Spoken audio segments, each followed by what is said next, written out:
প্রতি বছর বর্ষায় বাংলাদেশের প্রান্তিক মানুষের জন্য যেন দুঃস্বপ্ন হয়ে নেমে আসে বন্যা। ভেসে যায় ফসলি ক্ষেত, নিশ্চিহ্ন হয় ঘরবাড়ি। 1988 সালের বন্যায় দেশের সবচেয়ে বেশি ক্ষতির মুখে পড়লেও ছোট বড় প্রাকৃতিক দুর্যোগ যেন লেগেই ছিল। দেশের প্রান্তিক মানুষের যে জীবন, গ্রামীণ অর্থনীতিতে বাধা, প্রতি বছর সে অর্থনীতি মুখ থুবড়ে পড়ছে বারবার। বন্যা যেন ভাসিয়ে নিয়ে গেছে সব, বিনিময়ে ফিরিয়ে দেয়নি কিছুই।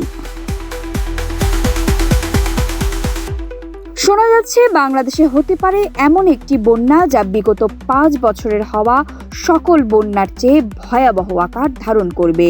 11 আগস্ট কানাডার সাসকাচুয়ান বিশ্ববিদ্যালয়ের আবহাওয়া ও জলবায়ু বিশেষজ্ঞ গবেষক মোস্তফা কামাল পলাশ এই আশঙ্কার কথা জানিয়েছে। সামাজিক যোগাযোগের মাধ্যম এই গবেষক জানিয়েছেন, বাংলাদেশে আগস্ট থেকে সেপ্টেম্বর মাসে একটি বড় ধরনের বন্যা হওয়ার আশঙ্কা রয়েছে, যা পদ্মা, যমুনা, তিস্তা ও ব্রহ্মপুত্র নদীর তীরবর্তী জেলাগুলোর উপর দিয়ে অতিক্রম করবে।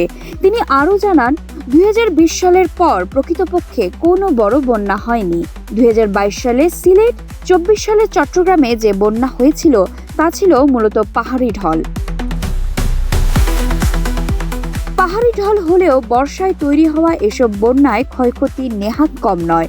গত বছর ভারতের উজান থেকে নেমে আসা পাহাড়ি ঢলের কারণে সৃষ্ট বন্যায় আনুমানিক 14,269 কোটি টাকার ক্ষতি হয়েছে। সে সময় মারা গিয়েছিলেন প্রায় 74 জন, আহত হয়েছিলেন 68 জন। প্রতি বছর দেশে বন্যা হলেও আর্থিক ক্ষয়ক্ষতির পরিমাণ কমিয়ে আনা সম্ভব হচ্ছে না।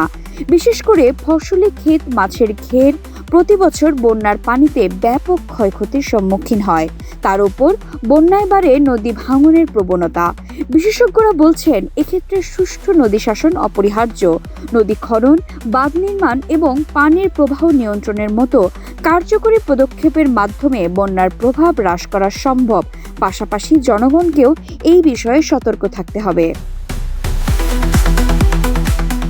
দেশের ইতিহাসে এ পর্যন্ত যে কটি বন্যা হয়েছে তাদের ভেতর সবচেয়ে ধ্বংসাত্মক রূপ নিয়েছে 1988 সালের বন্যা, যার কারণে দেশের 60% এলাকা পানির নিচে তলিয়ে যায়।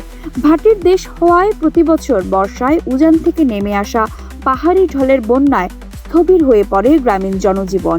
বিশেষ করে বন্যা পরবর্তী প্রাকৃতিক পরিবেশ হয়ে পড়ে বসবাসের অনুপযোগী। খাবার ও বাসস্থানের অভাবে পানিবন্দী মানুষের জীবন হয়ে ওঠে আরও দুর্বিষহ।